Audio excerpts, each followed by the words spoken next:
centre d'accueil, voilà, j'étais vraiment malade. Je souffrais beaucoup de problèmes, c'était plutôt spirituel. J'avais la peur, en fait, tout a commencé après avoir eu mon bac avec mon frère.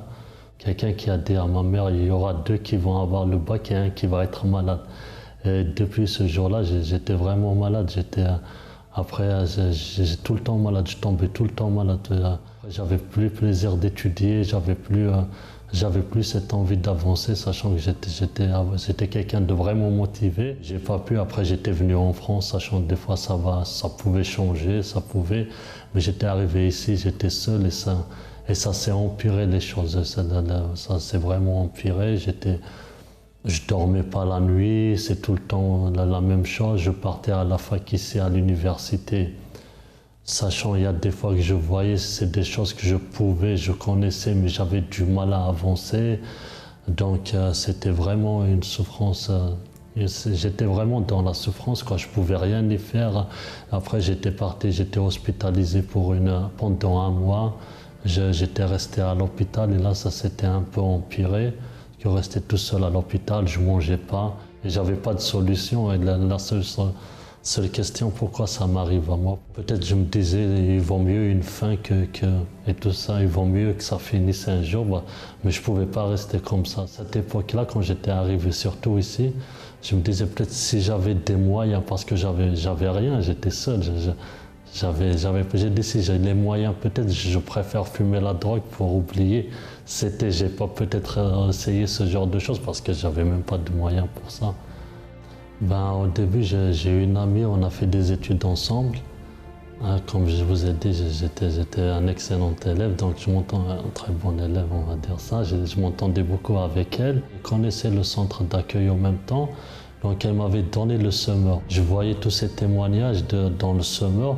Après, j'étais venu au centre d'accueil tout seul. J'ai commencé à faire les chaînes de prière. Et ce jour-là, je venais chaque jour. J'avais besoin d'être vraiment. C'était le seul endroit où je me sentais en sécurité. Je me sentais bien. J'ai commencé à faire la chaîne, surtout le vendredi. Je venais beaucoup. J'ai commencé à jeûner, à venir tout le temps à l'église et j'étais persévérant aussi. J'en ai fait des campagnes d'Israël. C'est là que j'ai commencé aussi à travailler.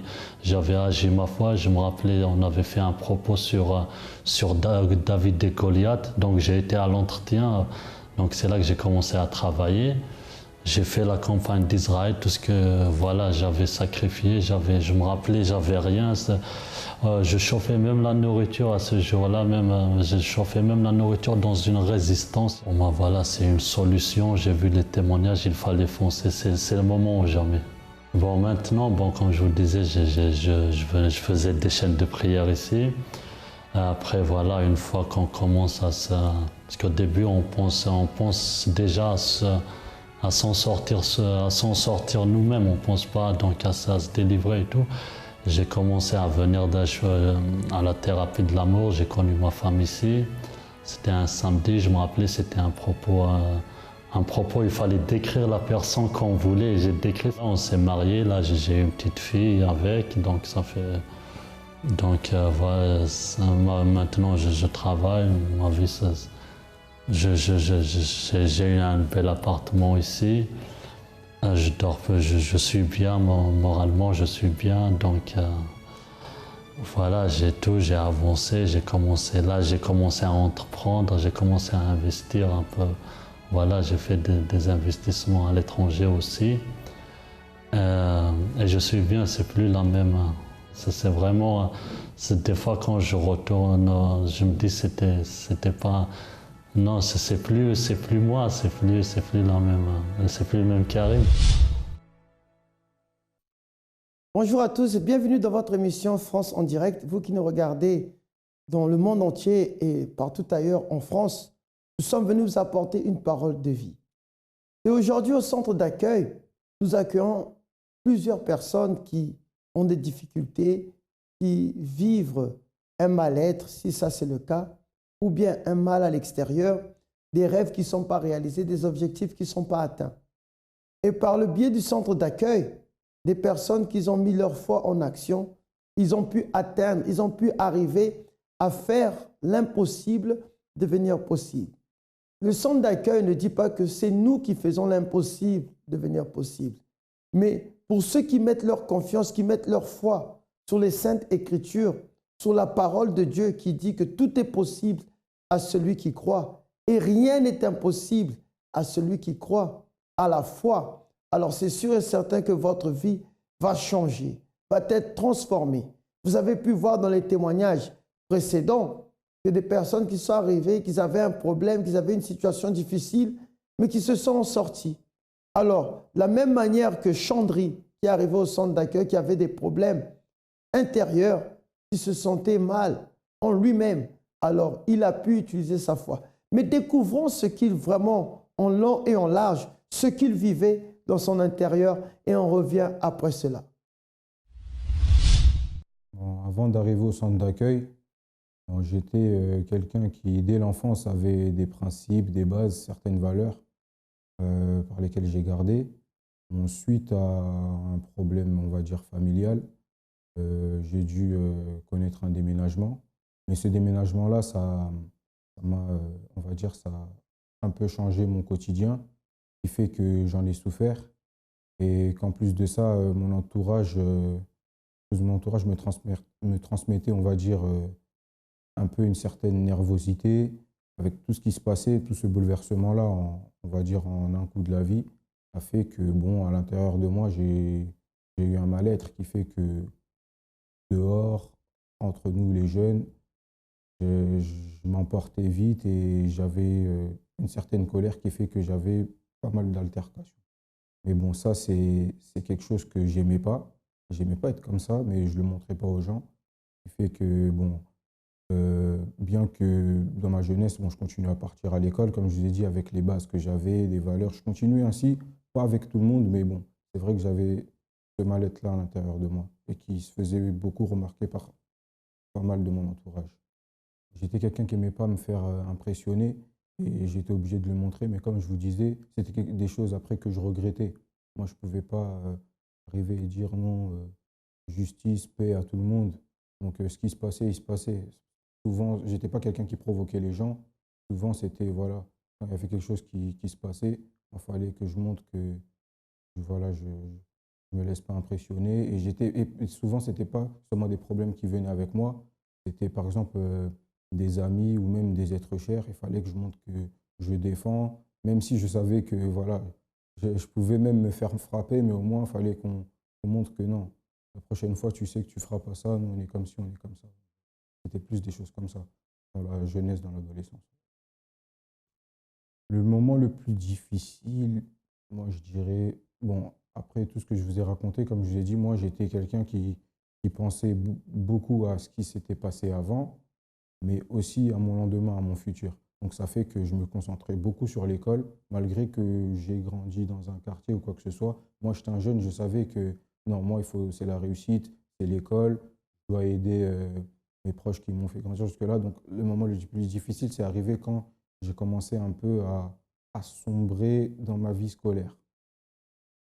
Donc, c'est ça, on va dire que j'ai commencé à trop vouloir trouver une issue pour m'en sortir, en fait. Des choses que je commençais à faire à côté, aller travailler, sachant que ça me faisait plaisir d'aider la famille ou quoi que ce soit. Mais je me disais que voilà, sachant qu'à la maison aussi, on nous donne des conseils, il faut faire ça, il faut réussir. Je me disais qu'au moins, on me donne des conseils, tout ça, des choses, mais voilà, il y a des choses qu'eux-mêmes ne vivent pas. Et moi, j'étais quelqu'un après qui commençait à être dans ma tête, à vouloir l'aide de personne. Je voulais me débrouiller tout seul, mais bon, au final, je savais que je devais avoir un appui, mais moi, c'est ce qui commence à se passer dans ma tête. Conférence, mère et fille. Avant, ma fille et moi, on avait une relation assez complice, mais elle était très timide, très enfermée. Elle était limite dépressive dans son caractère, mais par la grâce de Dieu, avec beaucoup de prières, avec beaucoup de luttes, on est arrivé à avoir une relation beaucoup plus ouverte, beaucoup plus claire. Et aujourd'hui, c'est devenu une femme de Dieu et une femme beaucoup plus ouverte. Et aujourd'hui, je suis fière d'avoir Dieu dans notre vie et de voir ce qu'elle est devenue comme femme. C'est pour cela qu'on vous invite à venir participer à la conférence Mère-Fille le samedi 30 mai à 16h à Saint-Denis. Samedi 30 mai à 16h au 55 rue de Strasbourg, 93 200 Saint-Denis. Sachez comment inclure Dieu dans votre relation mère-fille. Centre d'accueil. Définissez aujourd'hui ce que vous voulez vivre demain. Alors, si vous vous êtes reconnu dans ce témoignage, vous pouvez appeler le 01 53 35 85 12.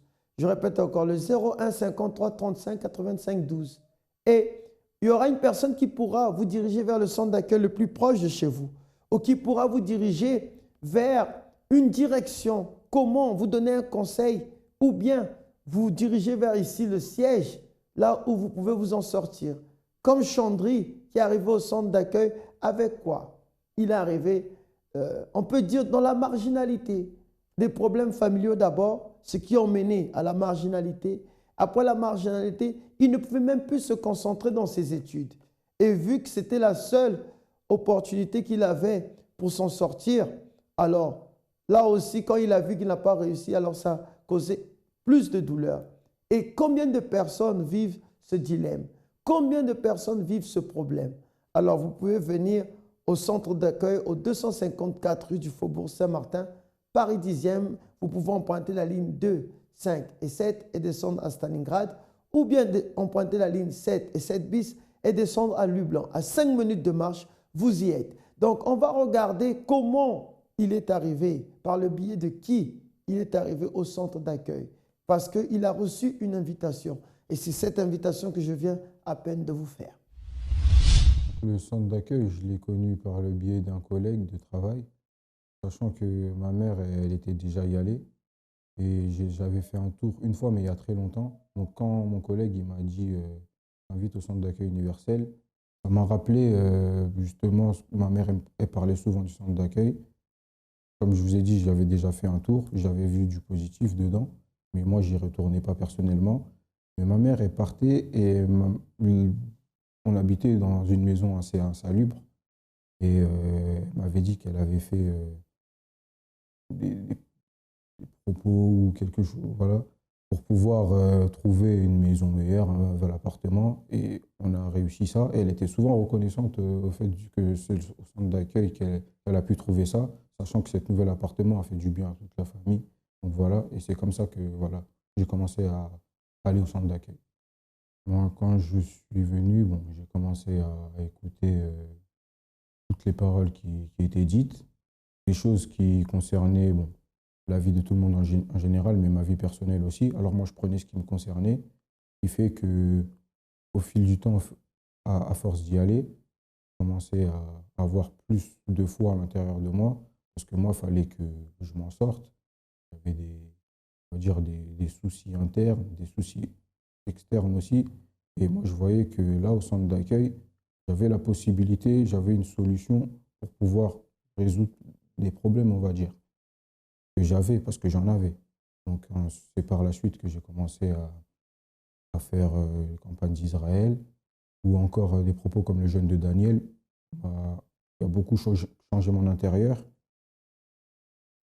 Je trouvais que bon, j'en avais besoin et je croyais que je pouvais avoir un résultat en faisant ça, sachant que j'avais pas encore, j'avais pas de garantie d'avoir un résultat, mais moi j'y croyais, et je savais ce que je faisais, il fallait une issue, il fallait que je m'en sorte, et j'ai fait ces propos-là parce que de tout ce que le centre d'accueil disait, moi j'y croyais, j'y voyais du positif, et je savais que ça pouvait apporter un résultat certainement dans ma vie. Bienvenue au Temple de Salomon. Des milliers de personnes, en entrant dans le temple, ont déjà vu leur vie se transformer, leurs espoirs perdus, reprendre vie et une force pour vaincre les envahir.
mes yeux seront ouverts désormais, et mes oreilles seront attentives à la prière faite en ce lieu. Vous aussi, venez vous inscrire pour participer au prochain voyage au Temple de Salomon, du 16 au 21 juillet 2015. Plus d'informations auprès du pasteur de votre église. Un voyage qui changera le cours de votre histoire. Alors, il est arrivé au centre d'accueil, il a vu que sa vie pouvait changer. Il a vu qu'il y avait des opportunités. En voyant les autres, en participant à la campagne d'Israël, aux jeunes de Daniel, pour transformer son intérieur, pour transformer sa manière de penser, sa manière de voir les choses, alors il s'est lancé lui-même. Et aujourd'hui, il y a eu un résultat. Regardons ce résultat et je suis sûr et certain que si vous êtes aussi dans une situation similaire ou bien même pas, vous avez un problème, la solution se présente devant vous. J'ai changé dans ma pensée et dans ma manière de voir les choses. J'ai tiré un trait totalement sur tout ce qui s'est passé dans ma vie. J'ai eu la force de pardonner à des personnes et aussi à chercher le pardon de certaines personnes. J'ai eu la chance de rencontrer des gens et de demander pardon des choses qui ont pu se passer auparavant. Je ne vis plus avec une certaine haine, une certaine colère. Je me dis qu'il faut savoir vivre en société. En réalité, c'est quelque chose que je voulais avant à l'intérieur de moi, mais au centre d'accueil, j'ai pu savoir comment agir, avoir cette force et d'avoir vraiment la confirmation de comment il faut être. Je suis quelqu'un aussi de défini dans ma tête. Je sais ce que je veux. Et même dans le domaine professionnel, j'ai trouvé ma voie, sachant que je ne m'arrête pas à ce que j'ai commencé. En fait, je sais que je vais devoir évoluer. Il force à me maîtriser. Il y a des choses que je faisais déjà avant, mais on va dire que ça, c'est plus constant, en fait, avec une autre mentalité. Avant, on agissait pour pouvoir, je sais pas moi, pour chercher une justice ou quoi que ce soit, mais là, on se dit que non, c'est pas comme ça. Au centre d'accueil, on nous apprend c'est quoi la vraie vie, en fait. Il y a des manières d'agir, en fait, c'est pas ça la réalité des choses. Dans le monde où dehors, on nous apprend c'est comme si, c'est comme ça, mais en fait, c'est pas ça. Le centre d'accueil, pour moi, on va dire, c'est une force. C'est une force mentale, c'est une force de caractère, c'est une force intérieure. Conférence mère et fille.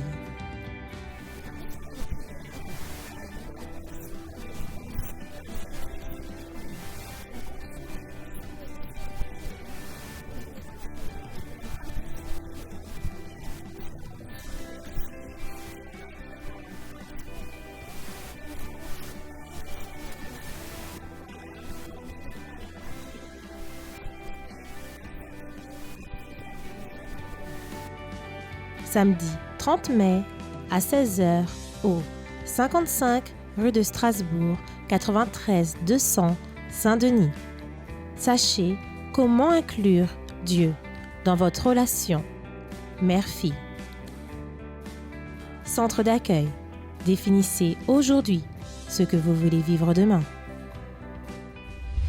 Je buvais bière avec whisky. Whisky et bière, je ne sentais pas.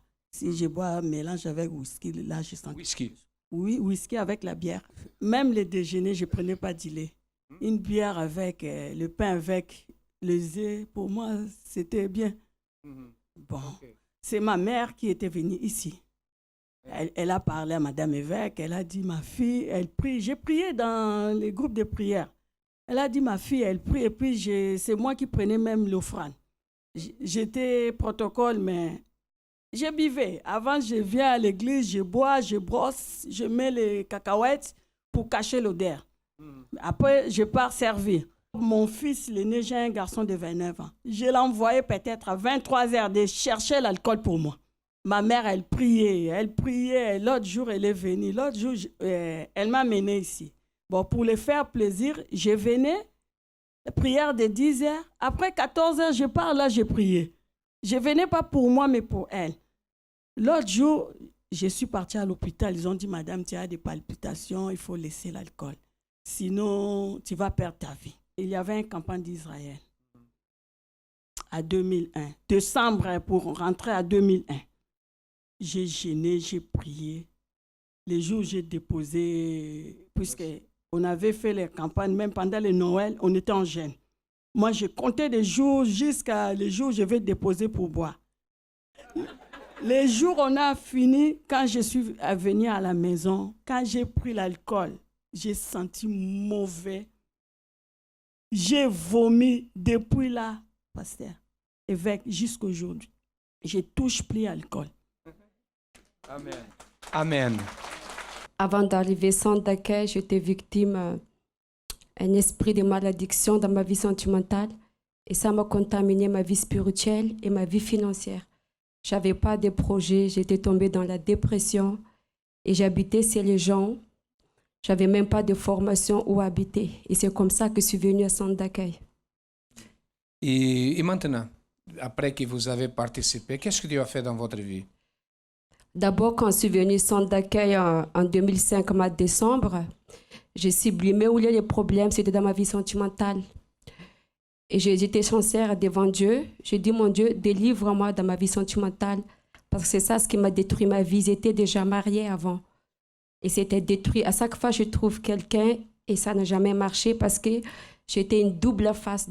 J'attirais beaucoup les garçons, mais derrière ça, il y avait un démon qui m'utilisait. J'étais autre personne, même au point que je voulais tuer mon ex-mari avec un couteau. Et puis il avait dit que je t'amène à l'hôpital psychiatrique parce que tu es folle. J'étais complètement folle avec, j'ai perdu ma tête. Et c'est comme ça que je suis venue au centre d'accueil. J'ai demandé la délivrance, je n'ai pas demandé d'être mariée. La délivrance, et là que je commence tout à zéro avec Dieu. Dieu m'a rétabli ma vie spirituelle, ma vie financière. J'ai recommencé à faire des études et j'ai obtenu mon diplôme. Je travaille pour les enfants handicapés et aussi les personnes âgées. Et je me suis concentrée dans ma vie spirituelle avec Dieu. Et Dieu, aujourd'hui, ma vie spirituelle, je suis bien. Et c'est après que Dieu m'a donné la direction de demander pour ma vie sentimentale. Et aujourd'hui, je suis mariée. Mon mari, il est là. J'étais dans la dépression. Je voulais même me suicider. Même vous suicider? Vous avez l'envie de suicide? J'avais envie, mais je n'ai pas passé encore l'acte. OK. Et la dépression est partie? Est partie, évêque. Amen. Grâce à Dieu. Que Dieu vous bénisse plus. Pour vous qui voulez changer, alors lundi, nous avons nos congrès financiers. Ça, c'est sûr et certain que vous allez apprendre, faire des prières, faire de votre vie financière et professionnelle, je peux dire, une base pour que vous avancez dans la vie. Et le mardi, nous avons toujours la guérison spirituelle. Mercredi, l'étude biblique pour notre renforcement intérieur. Jeudi, nous prions pour les familles. Vendredi, nous avons la délivrance spirituelle, la libération de notre être. Et samedi, d'hiver, il y a le groupe jeune. Pour ceux qui ont des enfants, vous pouvez naviguer sur même le site que nous avons, que je veux dire maintenant, c'est www.centredaccueil.net ou bien vous pouvez partir sur www.forcejeunefrance.net. Le samedi, c'est les cas impossibles d'abord à 11h30 pour ceux qui ont des cas impossibles, des difficultés à acquérir des choses. Alors le défi est relevé. Venez dans cette réunion et vous allez voir que toutes les choses vont avancer. Et après, juste après cela, excusez-moi, il y aura le groupe jeune. Et si vous êtes un jeune, on vous fait cette invitation comme aujourd'hui, que ça va commencer à partir de 13h30. Et juste après, nous avons la réunion des vices. Est-ce que les vices peuvent être vaincus? C'est à vous de le découvrir. Même après ce spot, vous pouvez voir que tout peut être vaincu. Quant à moi, je vous dis à demain, toujours à la même heure. Que Dieu vous bénisse. Il brise les familles.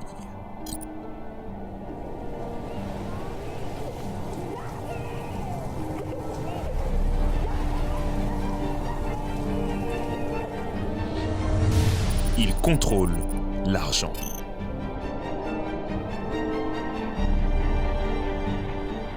Il domine la pensée. Il détruit l'harmonie.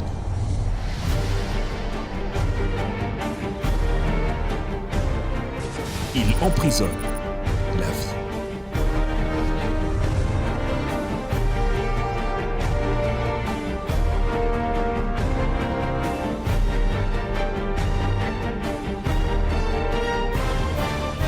Le vice. Combattez-le.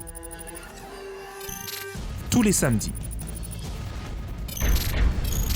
à 16h, il y a une solution pour vous et votre entourage. Ne le laissez plus être le maître en participant de cette thérapie.